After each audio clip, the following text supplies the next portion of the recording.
So this study is looking at deprivation or poverty amongst people diagnosed with cancer in the UK, specifically in England and Wales.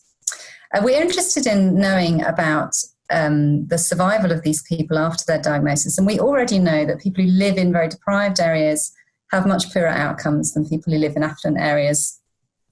The problem we have, though, is that we don't really know if the people who live in the deprived areas are really deprived themselves. So it's quite possible that some of the people who we classify as deprived in these studies are actually people who are fairly affluent.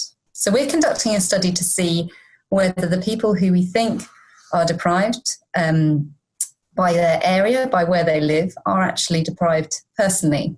So we have some data from a cohort study where people have reported both their individual income and employment status.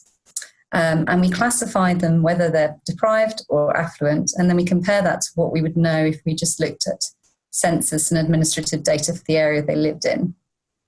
So this study is actually quite important from a point of view of healthcare policy, because we're interested in reducing inequalities. In fact, it's a massive driver in NHS funding.